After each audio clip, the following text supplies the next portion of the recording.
بسم الله الرحمن الرحيم. ألف لام را، تلك آيات الكتاب المبين. إنا أنزلناه قرآنا عربيا لعلكم تعقلون. نحن نقص عليك أحسن القصص بما أوحينا إليك هذا القرآن وإن كنت من قبله لمن الغافلين. إذ قال يوسف لأبيه يا أبت إني رأيت 11 كوكبا والشمس والقمر رأيتهم لي ساجدين.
اللهم يا أرحم الراحمين، أين هي الآن الهدية التي حبيتني بها؟ وليس العظيم لا يسترجع العطايا؟ أعد إلي ولدي، أعد إلي ولدي يوسف. اللهم رد علي ولدي.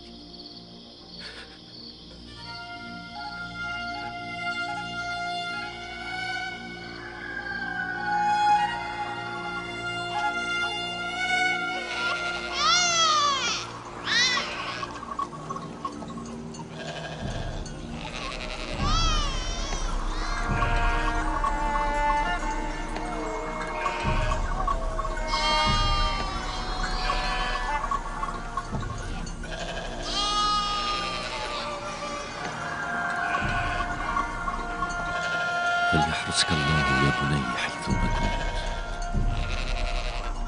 لا ريب عندي أنك حي ترزق.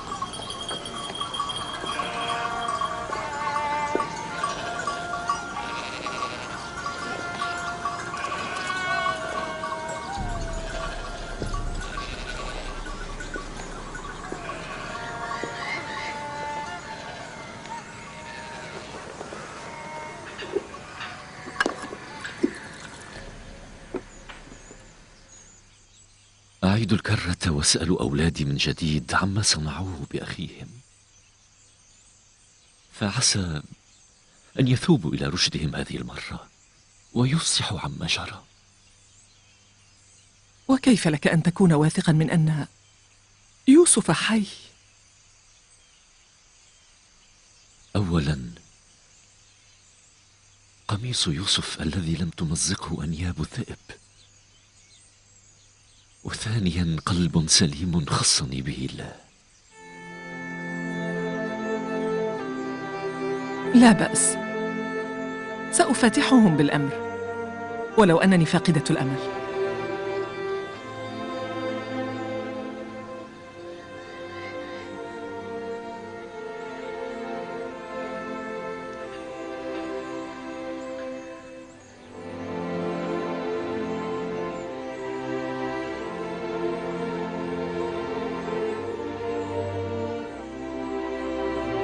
أنا أريد لهم أن يعترفوا بذنبهم فليتوبوا إلى الله، عسى أن يصفح عنهم ويغفر معصيتهم. لم نرى ذلك بأم العين، ونحن واثقون أن الذئب قد فتك بيوسف. قلت ذلك مرارا. أنتم كاذبون ولو كررتم هذه الكلمات. ليتكم لازلتم صغارا حتى أجلدكم بالسياط فتسود جلودكم. إذا كان الذئب قد فتك بيوسف فلماذا لم يمزق قميصه؟ لا علم لنا بذلك، لقد صار الأمر لغزا وقد أعيتنا الحيلة في تفسيره. ألعنكم فردا فردا، يا لكم من كاذبين. الذئب لم يفتك بيوسف، بل ذئاب الإنس فعلت ذلك، ذئاب الإنس فعلت ذلك.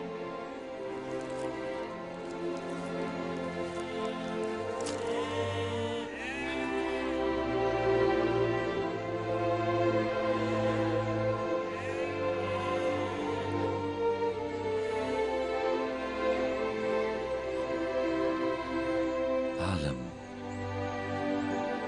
أنهم كرروا قولهم إن الذئب أكل أخانا. أسأل الله أن يثوبوا إلى رشدهم قبل فوات الأوان. من منكم يدفع أكثر؟ من يدفع أكثر؟ قلت لك ذلك. سنفتتح المزاد. هيا. إن لم تدفع ثمنها 100 دبن فلن أعطيك إياها أبدا. هيا ارحل. يا عبد تقصد. عبد قوي البنية ليعين، وأنا أيضا أبحث عن عبد مناسب. إذا هيا بنا إلى ذلك الجناح. هيا بنا، هيا بنا. هلموا. هذا العبد ثمنه باهظ. 150 دبنا. ويجيدون الزراعة ورعاية الأباعر، لكننا سوف نشتريه. لنبحث عن غيره.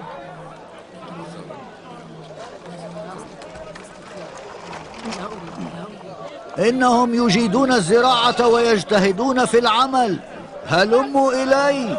إنهن إماء مطيعات، هلموا إلينا. إنهن يجدن الطهو والعناية بالدار. اسمعوني جيدا، إنهم يعملون في خدمتكم سنوات طويلة. انظروا إلى هذا العبد، إنه قوي البنية. 250 دبنا. 250 دبنا. أملك مالا اشتريت عبدا لزوجتي. ما الذي تبيعه يا ترى؟ 300 دبن. 300 دبن. من يزيد؟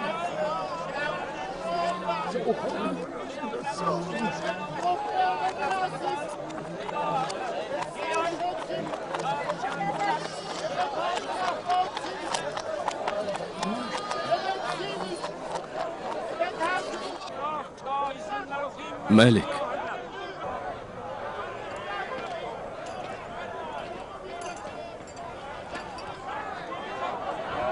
إياك أن تبيعه.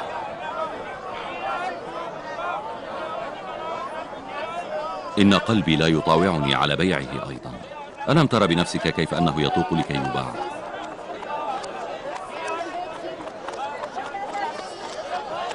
أرجوك قل لي كم سعر هذا الغلام؟ لست نخاسا ولا علم لي بفنونهم، لكنني أعلم أنه غلام فطن حسن الوجه والعلم. لن أبيعه بثمن بخس، فما أكثر الفنون التي يجيدها والمعارف التي يحويها. يسعه أن يكون خادما لمعبد الآلهة. ما رأيك به؟ وإذا ما صار كاهنا في المستقبل سيشد الناس بحسن وجهه إلى المعبد. حاول أن يكون من نصيبك. هل أبدأ ب50 دبنا؟ 50 دبنا موافق؟ لكن ثمنه يفوق ذلك بكثير. 100 دبن. تطرحون ثمنا زهيدا لقاءه. من يجرؤ على أن ينفق فيه ما يليق به؟ هؤلاء عبيد يأكلون قليلا ويعملون كثيرا. ما هذه الأسعار الخيالية؟ اهدأ أنت. انظر إلى هذه تعالوا وعينوا هذا العبد.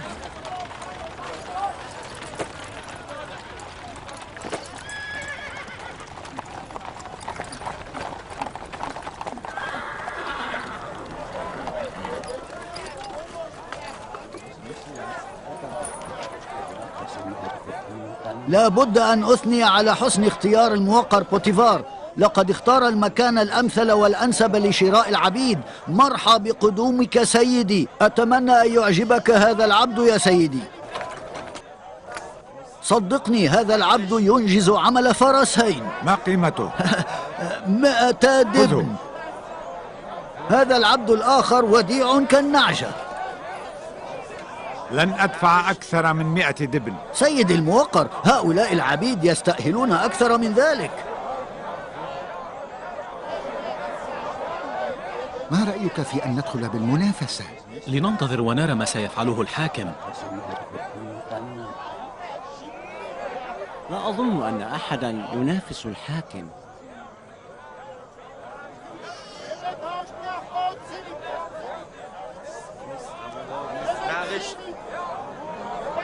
إن هذا الفتى يساوي الكثير. 250 دبنا.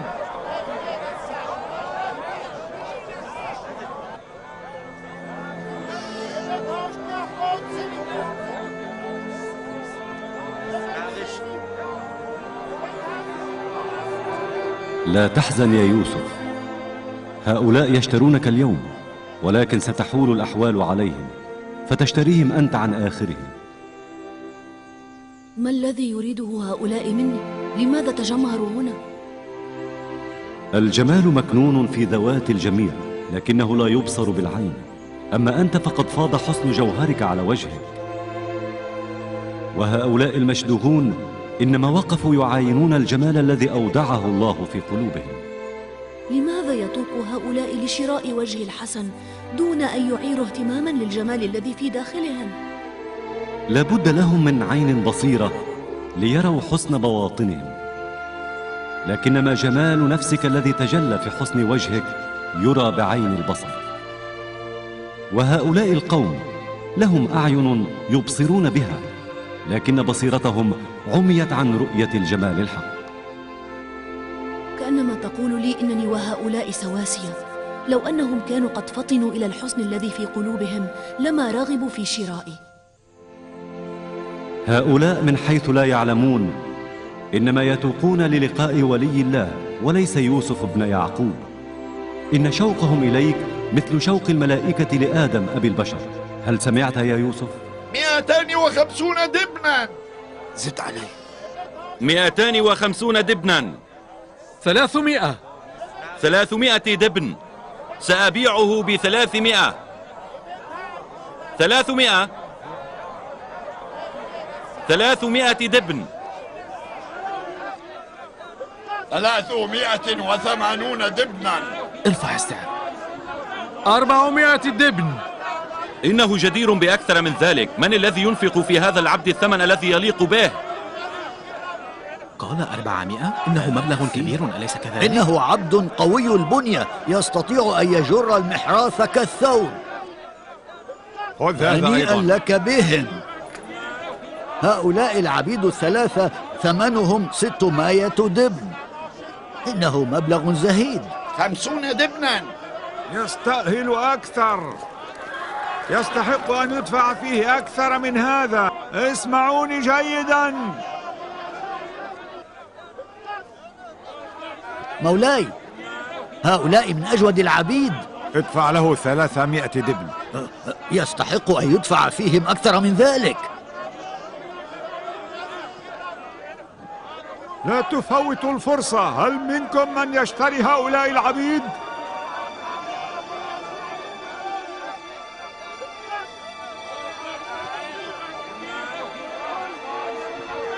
انظروا إليه، إنه لا يزال فتيا.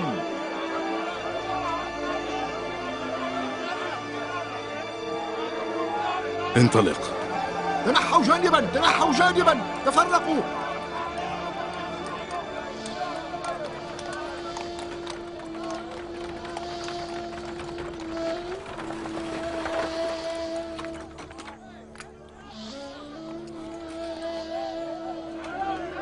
أنا أدفع فيه 1000 دبن. 1020 دبنا.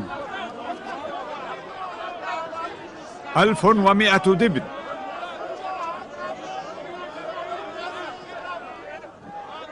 لقد دخل بوتيفار ساحة المنافسة. ماذا عسانا نفعل الآن؟ إياك أن تسمح له بالظفر. لابد لبوتيفار من أن يهزم هذا اليوم. سأدفع 1200 دبن.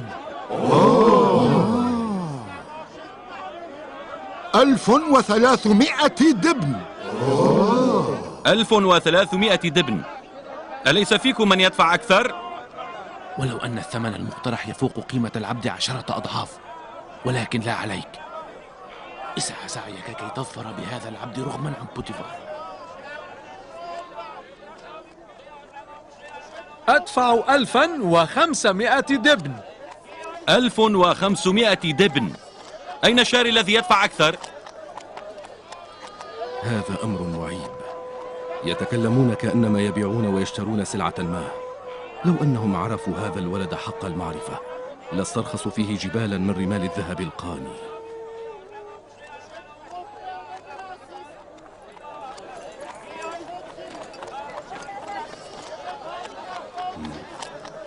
ألفان. ادفع ضعفين. 3000.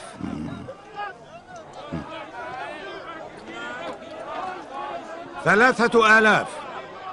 3000 دبن. الحاكم بوتيفار عزيز مصر وقائد جيوش هذه البلاد عرض 3000 دبن. المحترم بوتيفار عرض علي 3000 دبن. من ذا الذي يجرؤ على منافسة بوتيفار عزيز مصر؟ بورك لك يا سيدي في هذا العبد الجميل. سيدي، إنك قد ظفرت بغلام ذي أدب وكثير العلم. إنه وجه سعد ويمن وخير وبركة. لقد بيع هذا العبد إلى الموقر بوتيفار.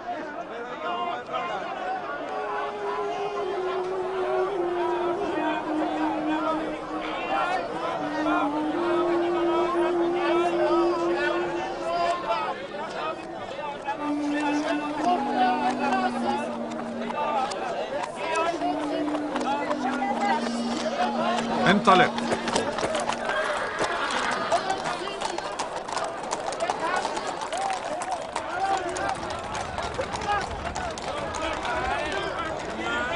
أقبل يا من تريد اقتناء أجود العبيد. إن أجود الإماء والعبيد عندي أنا.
استدعوا إلي زليخة.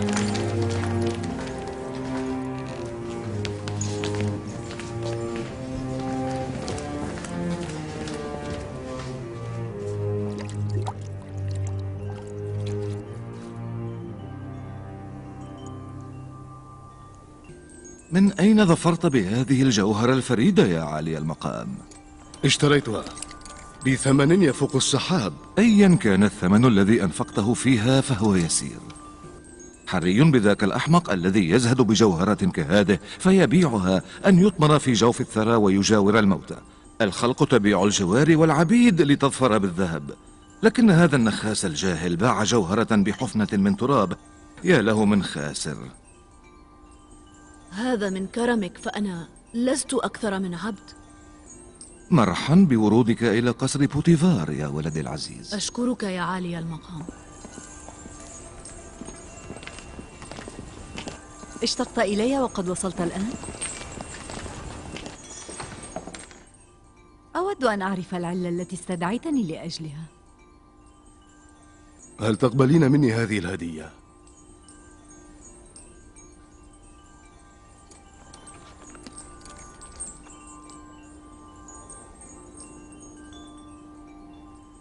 ألم يسبق لي أن رأيت هذا الغلام من قبل؟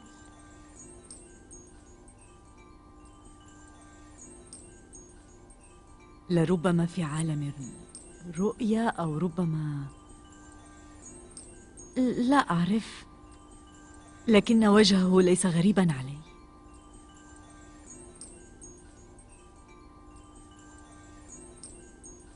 لابد لي من أن أثني على ذوق الموقر وحسن اختياره، إنه لا نظير له. ما هو اسمك؟ يوسف.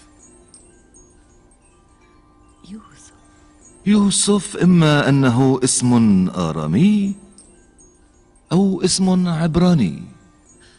بل عبراني. إذن من أهالي كنعان في بلاد الشام. إنهم قوم من رعاة الأغنام والأبقار.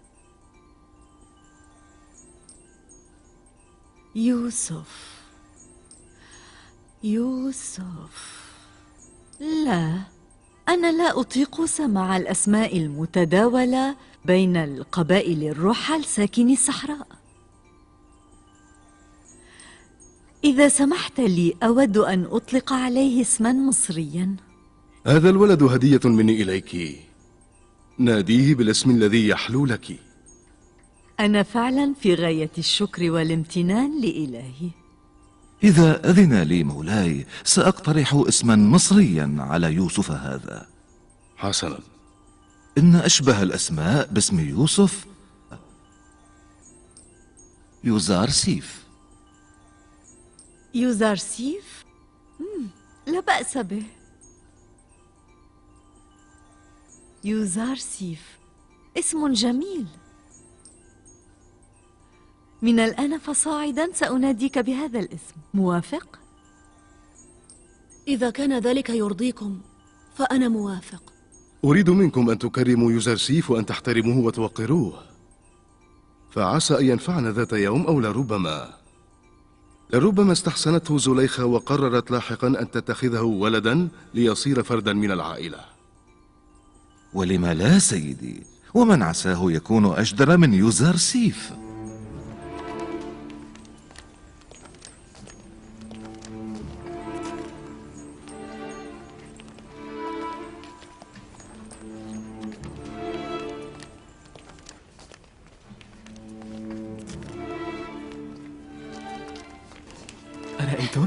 أرأيتن ما أجمل وجهه؟ لم تقع عيني على غلام بمثل جماله قط. أيعقل أن يكون عبدا؟ ملامح وجهه لا توحي بالعبودية. هذه هي حجرتك، هل تعجبك؟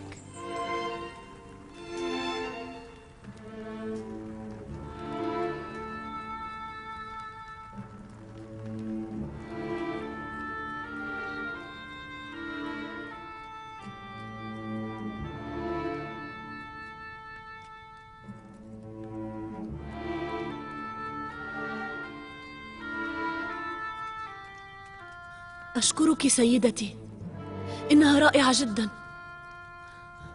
أعدوا ليوزرسيف كل ما يحتاجه من وسائل الراحة.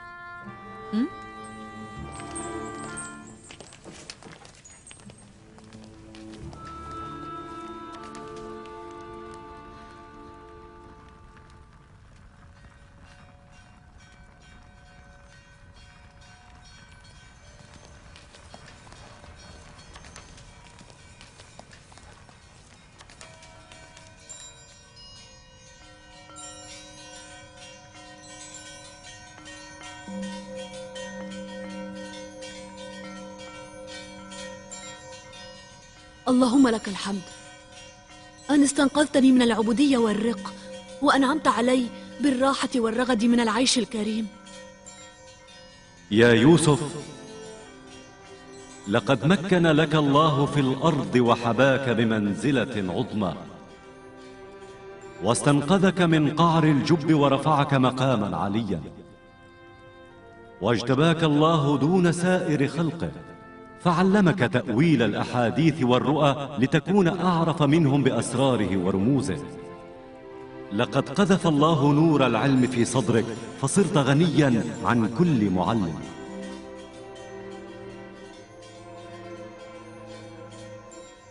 لك الشكر والحمد. أشكرك يا إلهي على هذه النعم.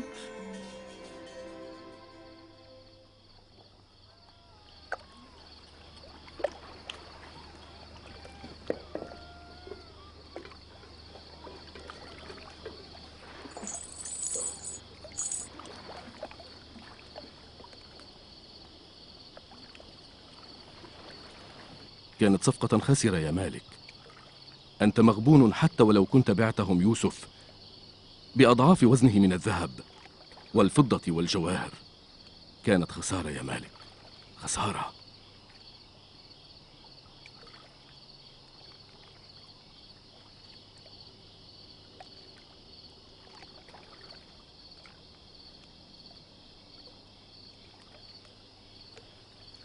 هل تعي ما تتفوه به؟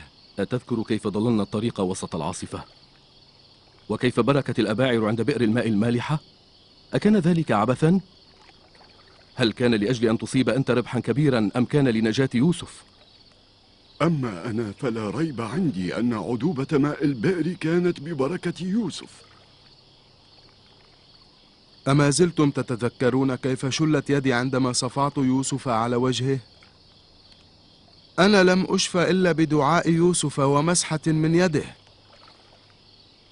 مولاي مالك، لا ريب أنك تذكر كيف استنقذني يوسف من براثن الموت. أنا أيضا لم أشفى إلا بدعاء يوسف، بلى بدعاء يوسف لي. ببركة يوسف أصبت ربحا كبيرا وجمعت ما لا يحصى من المال، فلا ريب أنه لم يكن إنسانا كسائر خلق الله. ما ذكرتموه من المعجزات التي لا يقدر عليها إلا أنبياء الله، كيف أغفلت عن هذا كله؟ ومن عساه يكون يوسف؟ لماذا لم يطلعنا على حسبه ونسبه؟ فلتحل عليك اللعنة يا فليح، نغصت علي حياتي. كنت مسرورا لأنني أصبت ربحا وافرا، أما الآن فأنا أرى نفسي الخاسر الأكبر.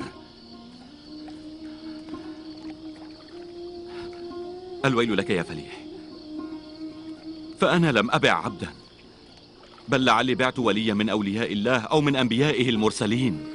ألم تلحظ يا مالك كل ذلك الأدب في قوله وكل ذلك الحلم في أفعاله؟ لما لم نرى قلبه الخالي من الأحقاد والنقي مثل مرآة جلية؟ لماذا؟ لقد كفرت بكل الآلهة المصنعة وأقبلت على الله الذي دعا إليه يوسف. سوف أعوض على نفسي هذه الخسارة، لا بد من أن أفعل شيئا.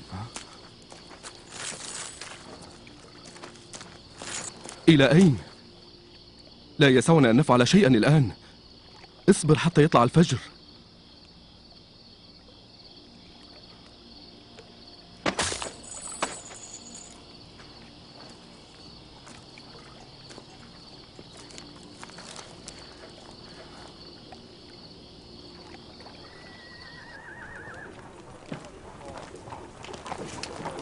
تعال فريح. أين هو قصر المحترم بوتيفار؟ هناك في نهاية هذه الطريق. اتبعني.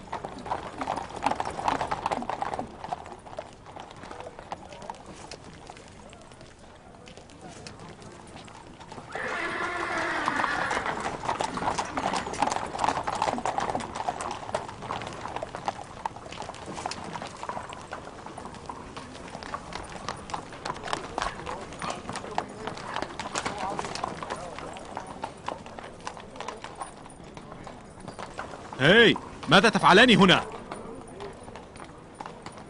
جئنا لملاقاة عالي المقام بوتيفار. يجب أن أستأذن القائد رود أمون. اتبعاني.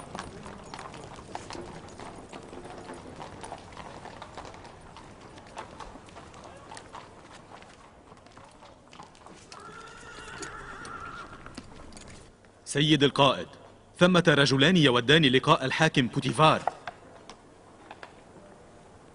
ماذا تريدان من عزيز مصر بوتيفار؟ لقد بعته بالأمس عبدا. قل له إن الرجل الذي باعك الغلام البارحة قد جاء للقائك. سألتك ماذا تريد منه؟ قبضنا منه ثمنا يفوق الثمن الذي يستحقه العبد، وجئنا لنعيد المال.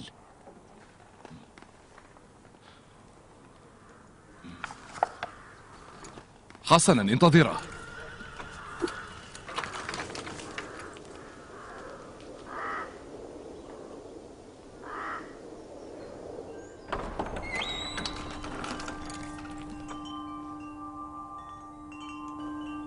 ما الخطب رود أمون؟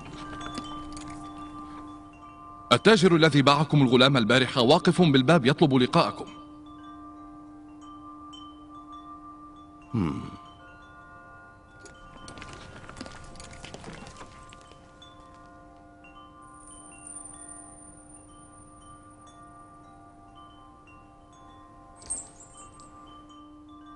لا تبدو مسرورا أيها العبراني.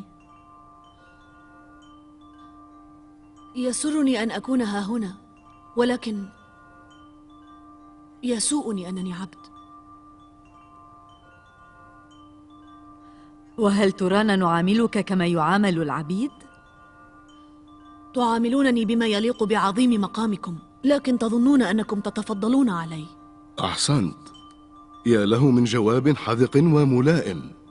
أبني عليه آمالا كبيرة مولاي، إنه يجيد القراءة والكتابة. كل ما فيه حسن وجميل، إلا لسانه السليط لابد من ترويضه. فلتقر عين سيدة القصر، لأن لساني لا يقول غير الحق، ولن أتكلم بعد الآن إلا بإذن منها أو من الحاكم بوتيفار. أحسنت، هذا أفضل بكثير. من أي بلاد أنت؟ وما اسم أمك وأبيك؟ وما الفرق بالنسبة إليك سيدتي؟ فهو لا يعدو كونه بدويا يرعى الأغنام ويسكن الخيام. هل طلب أحد رأيك؟ لكن ملامح وجه يوزرسيف تنم عن أصل طيب، وأنه فرع من نسل شريف.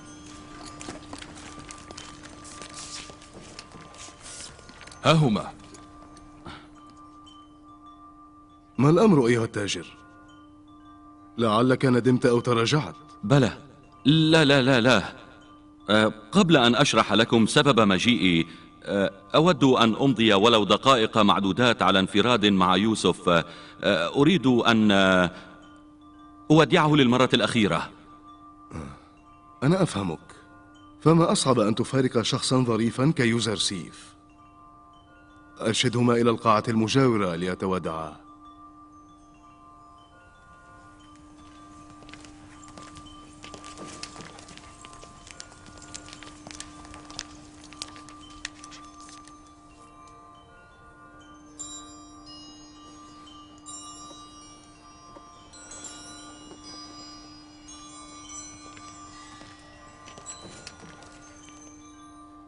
أترين؟ إن قلبه لا يطاوعه على فراقه.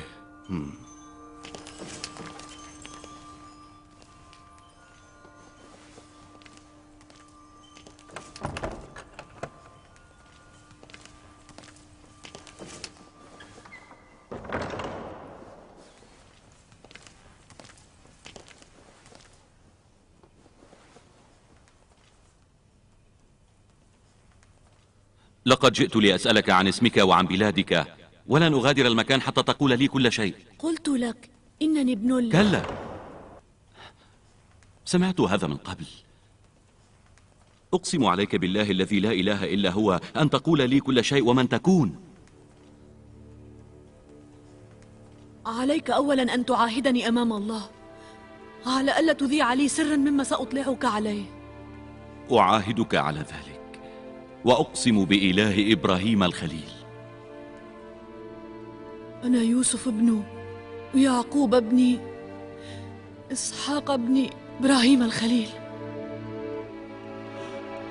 الويل، الويل لي. أنا وأنت أبناء عم.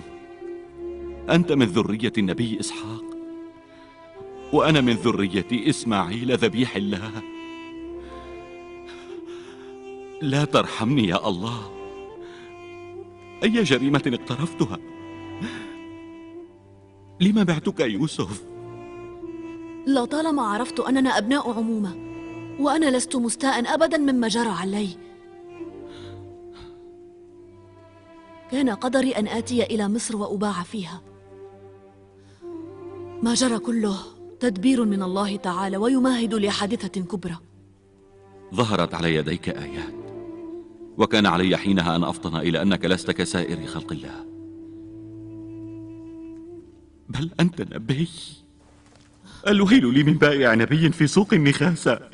سأحمل هذا العار دائما. اهدأ الآن، هيا انهض.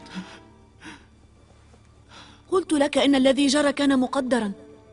وجب علي أن آتي إلى مصر لكي أؤدي رسالتي فيها، وأنت كنت واسطة خير. أشكرك على ذلك جزيل الشكر. سوف أتدارك هذه الخطيئة. خذ، هذا هو صق العبودية الذي وقع عليه أولئك الفتية. لا تره لأحد أبدا. أريدك أن تنتظرني هنا. لا أود أن تسمع ما سيدور بيننا من نقاش.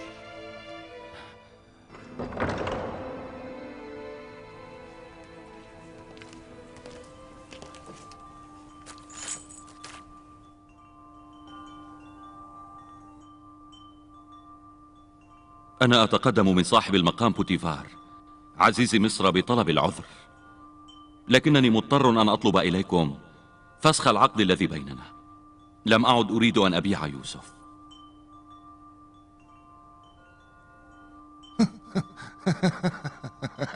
أحسنت، أحسنت. قبل ساعة كنت أنعتك بالأحمق الذي فرط بجوهرة مثل يوزرسيف، لكنني الآن أرى أنك عدت إلى رشدك وعدت لتدرك مبلغ قيمة الجوهرة. ولكن ألم تتأخر بعض الشيء؟ توجب عليك أن تشغل فكرك قبل البيع. لقد فات الأوان. يا صاحب المقام، لن أتوانى عن أن أبذل كل ثروتي وما أملك لقاء استرداد يوسف. أرجوك لنفسخ العقد الذي بيننا. ألم تسمع ما قاله الحاكم بأنه لن يعيد إليك يوزرسيف مهما بلغت في الالتماس واجتهدت في الطلب؟ وأنا بدوري قلت لكم إنني نادم على بيعه. نحن لن نبيعكم يوسف، ولن نغادر هذا البلاط من دونه. اسمعاني، إذا كررتما هذه الوقاحة فلن أتوانى أبدا عن سجنكما. اخرجا من هنا. أنا لن أغادر القصر إلا ويوسف برفقتي. يا عالي المقام، اسمح لنا أن نسترجع يوسف. ردمون، أودع الرجلين السجن. اللهم اشهد أنني وإن اشتريت يوسف لأبيعه فقد ندمت على ذلك. أرجعوه، ردوه إلي. لن أبيعه لكم. ردوا يوسف إلي. لن نريده معنا. لكم. أريد يوسف. أرجعوه إلينا. أخرجوه ما من هنا. يوسف إلى السجن. هيا. لن أبيع يوسف، تحضر بنفسك جيدا. هيا يوسف، لن أبيعك أبدا.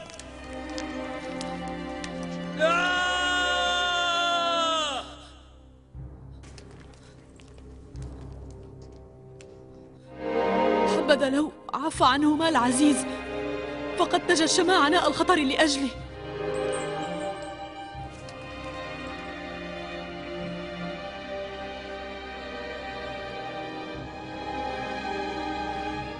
لقد استحقا أن يعاقبا بقسوة. أكرر طلبي. سوف أصفح عنهما لأجل يوزرسيف، فليطلق سراحهما ولا حاجة لحبسهما.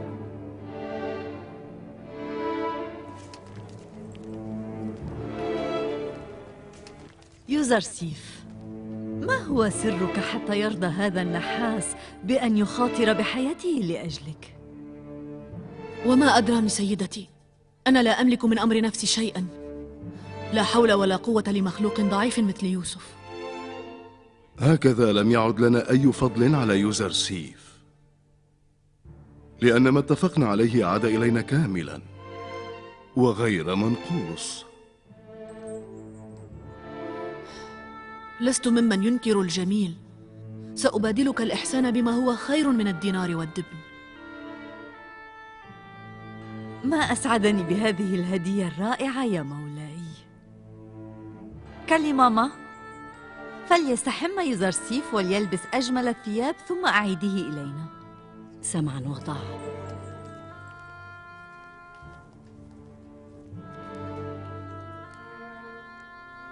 هل تنبهت إلى أنه وبخلاف جميع الآخرين لا ينحني إجلالا أمامي؟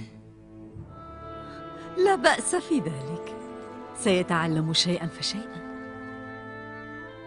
أظنه يتعمد عدم الانحناء لي. أريد أن أسترجع يوسف. يوسف أشرف من أعيدوه إلي الآن. يوسف تحرك. لا أريد أن أبيعه.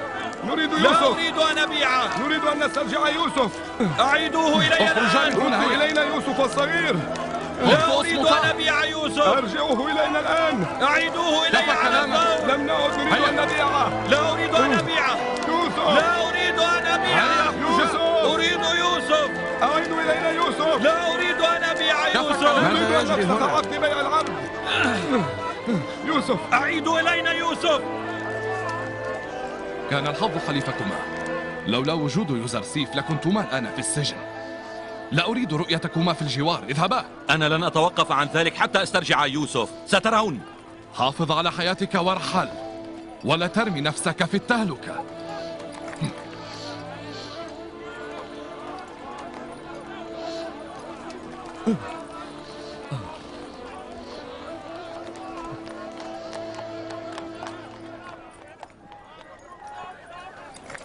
بوتيفار وزوجته ليس أحمقين على شاكلتنا حتى يفرطا بجوهرة مثل يوسف. لقد خسرنا يا فليح، خسرنا. أنت خسرت وليس أنا. أنعم الله علي فأصبت ربحا. ظفرت بأكبر ربح في حياتي. أصبت ربحا؟ كيف؟ خسرت يوسف من غير أن تحوز على شيء لقاء خسارتك، لكنني خسرت يوسف فكان ذلك سببا ودافعا لأعرف إله يوسف فأتقرب إليه وأعبده. وعزمت على أن أنبذ الأوثان، ولقد تعلمت أيضا من مولاي يوسف عقيدة التوحيد. بلى، وحق الله أنني الخاسر. صحيح أنني بعت نبيا من الأنبياء، لكنني سأبقى نادما ألوم نفسي ما حييت. سوف أعود إلى ديار أهلي وسأشتغل بدعوتهم إلى عقيدة التوحيد.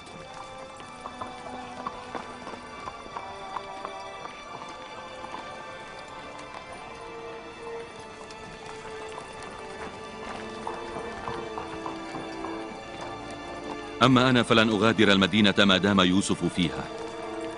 لنعد الآن إلى الخان.